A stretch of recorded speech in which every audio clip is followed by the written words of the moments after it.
Assalamualaikum warahmatullahi wabarakatuh. Nama saya Nurul Huda binti Mazlan, nombor matrik 197355. Saya merupakan pelajar tahun 2 Bachelor Pendidikan Sains Rumah Tangga. Saya akan membuat pembentangan tentang pengalaman awal sekolah di Sekolah Menengah Kebangsaan Datuk Jaafar Hassan. Latar belakang sekolah. Sekolah Menengah Kebangsaan Datuk Jaafar Hassan telah ditubuhkan pada 1 Januari 1989. Nama sekolah diberi sempena nama bekas Menteri Besar Perlis yang kedua iaitu Allahyarham Datuk Jaafar bin Hassan. Pada peringkat awal, pelajar sekolah ini cuma menumpang di Sekolah Kebangsaan Batu Bertangkup dan menjalani sesi persekolahan pada sesi petang. Pelajar sulung sekolah ini berjumlah 113 orang dan berada di bawah pengawasan 11 orang guru. Encik Osman Yahya telah dipertanggungjawabkan sebagai pemangku sekolah ini. Pada Disember 2000, 3 blok bangunan baru dan 4 unit rumah guru telah siap dibina. Bangunan ini mengandungi 6 buah makmal, bengkel kemahiran hidup dan bilik-bilik khas serta 4 bilik darjah. Encik Hassan Mat telah diamanahkan untuk menjalankan tugas pengetua menggantikan Tuan Haji Omar Yaakob mulai 1 September 1998. Pada tahun 2001 pula, sekolah telah menawarkan aliran sains kepada pelajar dan pada Februari 2001, bilangan pelajar sekolah ini telah mencapai 1,312 orang yang ditempatkan dalam 38 buah bilik darjah. Kelas tingkatan 6 juga turut dibuka bagi sesi tahun 2002. Melalui Julai tahun 2002, sekolah ini beroperasi dalam satu sesi setelah 2 blok bilik darjah, makmal komputer dan sebuah dewan serbaguna siap dibina. 2 blok asrama lelaki dan perempuan menempatkan 104 orang pelajar melengkapkan lagi kemudahan di sekolah ini.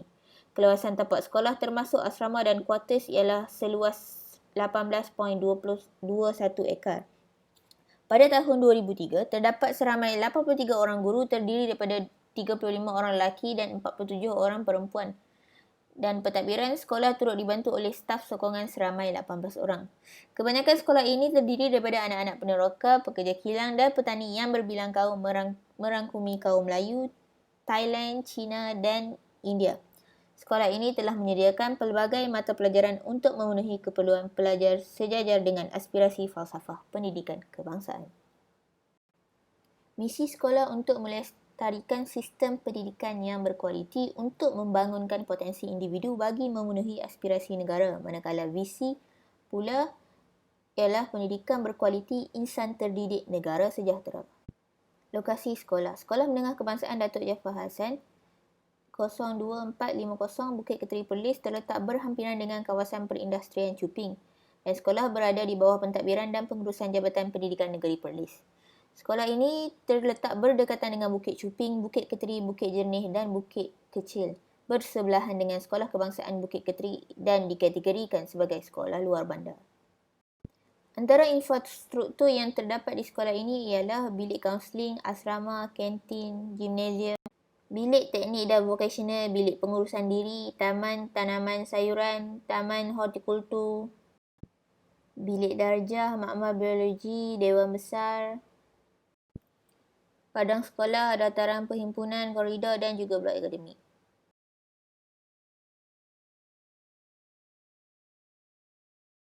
Aktiviti semasa pengajaran dan pembelajaran. Tajuk pengurusan keluarga. Semasa sesi pengajaran, guru membaca dan menghuraikan slide topik tentang pengurusan keluarga secara terperinci.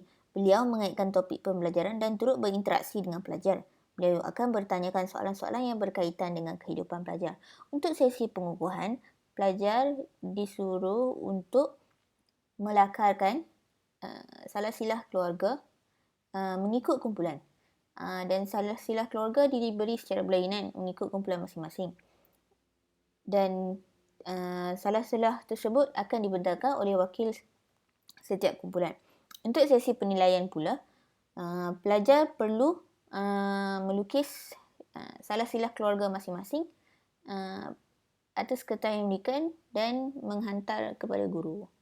Okey, terdapat kekuatan dan kelemahan daripada aktiviti yang dijalankan, iaitu antara beberapa kekuatan yang saya dapat ialah guru menggunakan persekitaran untuk mengaitkan tentang topik yang sedang dipelajari agar mudah difahami, di mana guru menyuruh pelajar untuk melakarkan salah silah keluarga mereka agar mudah difahami kerana keluarga merupakan perkara terdekat yang ada pada mereka. Selain itu, guru memberi gerakan untuk mereka membentangkan hasil kerja mereka supaya mereka lebih berkeyakinan untuk bercakap di halaman. Kemudian, kekuatan lain lagi ialah pembahagian masa yang sistematik di mana guru berjaya melakukan sesi pengajaran, sesi pengukuhan dan sesi penilaian dalam satu kelas yang 2 masa. Kemudian kelemahan yang saya dapati ialah pelajar kurang fokus masa guru mengajar menggunakan slide, di mana saya dapati pelajar sukar untuk mendengar dan melihat dengan fokus apabila guru mengajar menggunakan slide. Kemudian pelajar yang kelemahan kedua ialah pelajar yang sama yang melakukan pembentangan mewakili kumpulan.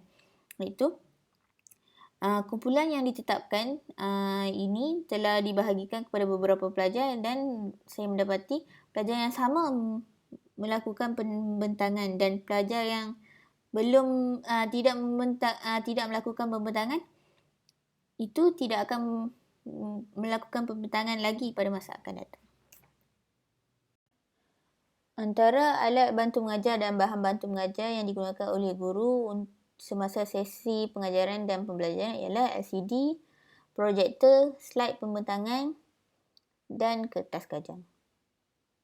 Antara amalan pedagogi yang dapat saya nyatakan atas aktiviti pengajaran dan pembelajaran yang telah saya lihat adalah pengajaran berpusatkan guru, dan itu terdapat juga pengukuhan berpusatkan pelajar dan penilaian berdasarkan garis panduan kurikulum terkini.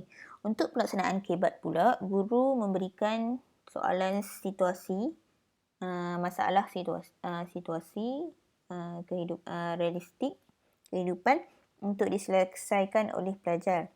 Apa yang mampu saya nyatakan sebagai kesediaan diri saya sebagai bakal seorang guru di sekolah ialah saya perlu kreatif untuk menggunakan apa saja yang ada tanpa menggunakan teknologi kerana saya perlu bersedia jika saya ditempatkan di sekolah yang mempunyai kurang kemudahan teknologi untuk melakukan sesi pengajaran dan pembelajaran dengan sangat efektif kepada para pelajar.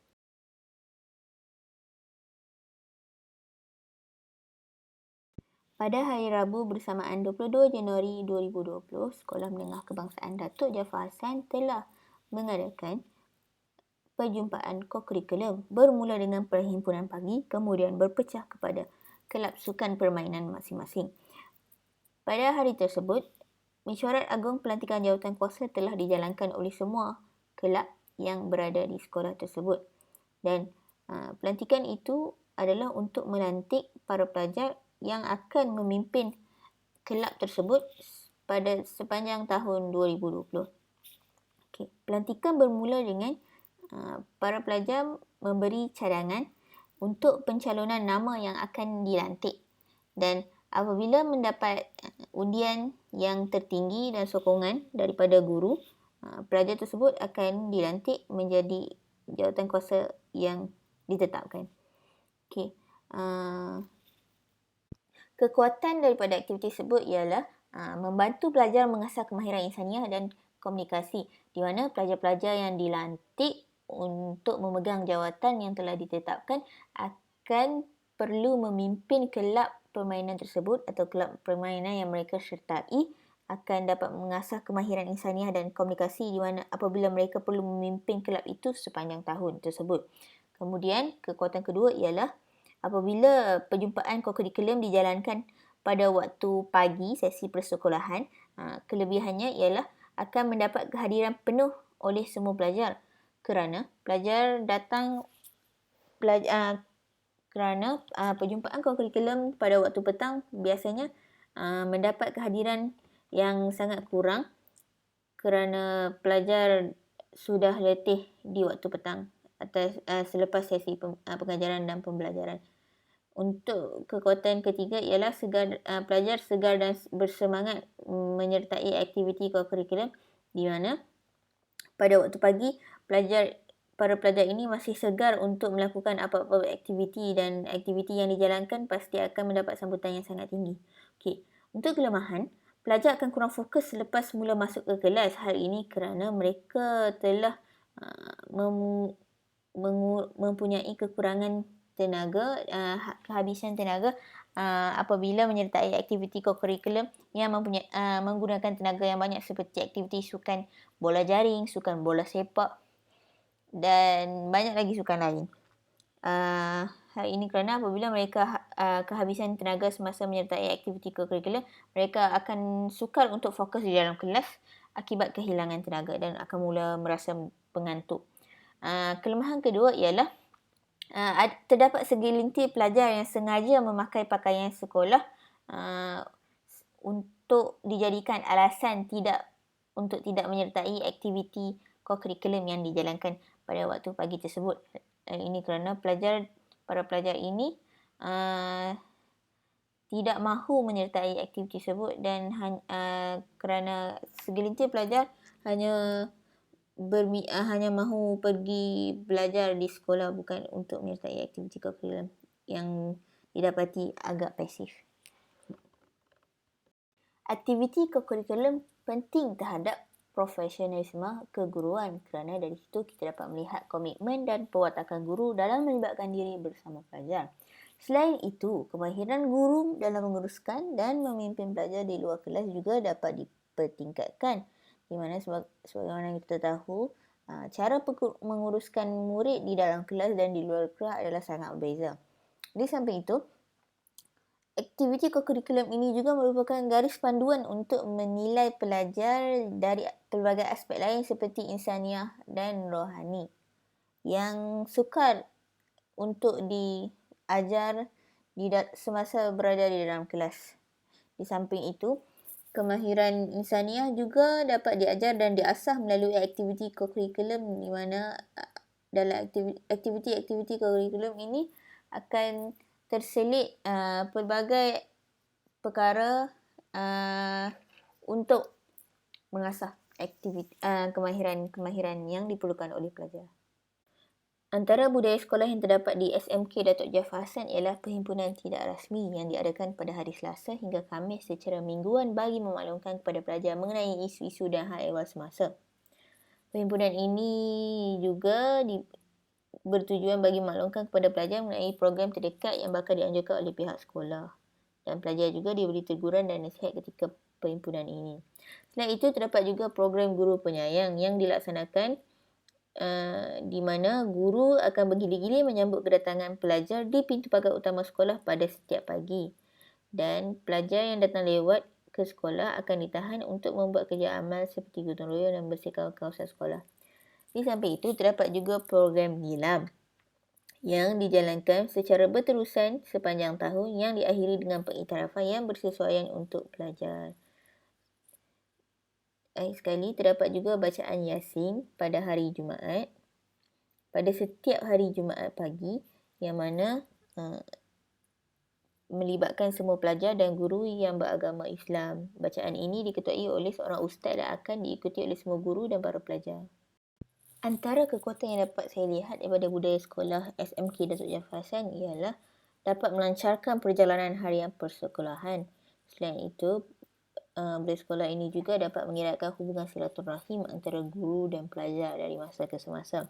Di samping itu, budaya sekolah ini juga mampu memupuk amalan membaca dalam kalangan pelajar sekolah. Terdapat juga kekurangan yang saya dapati daripada budaya sekolah ini. Antaranya ialah perhimpunan pagi Selasa hingga Khamis ini kadang-kadang mengambil masa kelas apabila terlalu lama memberi teguran ataupun maklumkan tentang aktiviti akan datang. Selain itu, program guru penyayang juga kelihatan kurang konsisten walaupun mengikut giliran. Di samping itu, untuk program Nilam, masih ada pelajar yang tidak menghiraukan program Nilam ini dan jarang ke perpustakaan, memandangkan keadaan perpustakaan yang kurang menarik. Antara budaya kerja yang terdapat di SMK Datuk Jaafar Hassan ialah ketepatan masa masuk kelas dan keluar kelas. Guru-guru amat mementingkan waktu PDPC setiap hari selama 30 minit.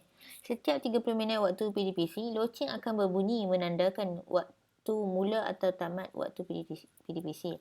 Guru akan lebih peka dengan waktu berkenaan kerana loceng yang berbunyi. Selain itu, guru juga berpakaian kemas. Secara keseluruhan, guru amat menjaga imej sebagai seorang guru. Pakaian yang kemas sentiasa dipamerkan sepanjang sesi persekolahan. Guru wanita pakai baju guru, manakala guru lelaki memakai kemeja dan bertali leher. Setiap guru memakai kasut bertutup. Di samping itu, budaya kerja yang terdapat di sekolah ini juga ialah guru mengulang kaji hasil pembelajaran lepas sebelum memulakan pengajaran baru. Oleh yang demikian, pelajar akan mengingat semula apa yang telah dipelajari oleh guru dan pelajar lebih menumpukan perhatian. Dan PDPC akan berjalan dengan lebih lancar dan efektif. Antara kelebihan budaya kerja SMK Datuk Jaafar Hassan ialah pelajar tidak akan keluar kelas dan merayau kerana tidak sempat, tiada masa yang guru tidak berada di kelas, dan akan mengurangkan pembaziran waktu juga kerana pelajar sentiasa berada di kelas dan guru tiba di kelas tepat pada waktunya.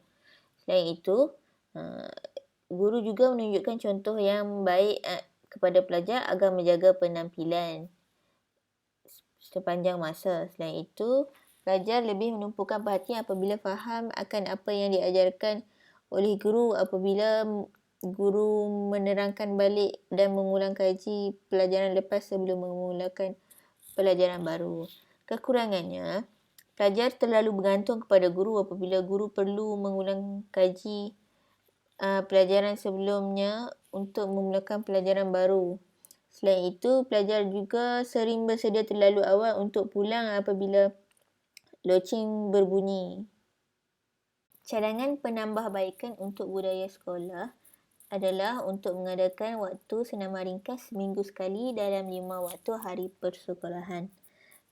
Senaman yang ringkas mampu menjadikan otak mereka untuk pelajar cerdas. Kiranya otak mereka cerdas, pelajar akan lebih aktif semasa waktu pembelajaran dan pelajar tidak akan mudah lesu dan mengantuk di dalam kelas.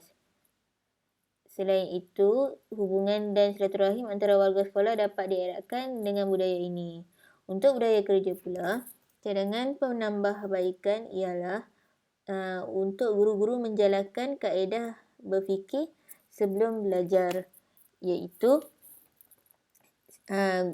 saya akan memberi peluang dan masa kepada pelajar untuk fikir dan beri idea berkaitan apa yang akan dipelajari. Ini akan memberi peluang kepada pelajar untuk mempelajari sesuatu yang baru dan pelajar akan lebih kreatif.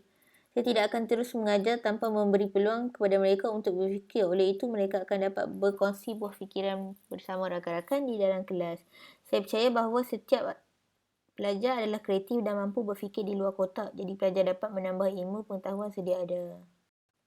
Program pengalaman awal sekolah ini memberi peluang bakal guru seperti saya untuk merasai dan melihat sendiri realiti kerjaya seorang guru. Secara keseluruhannya, sepanjang menjalani latihan di sekolah ini, sememangnya tugas sebagai seorang guru bukanlah mudah jika ia tidak dilengkapi dengan ilmu perguruan.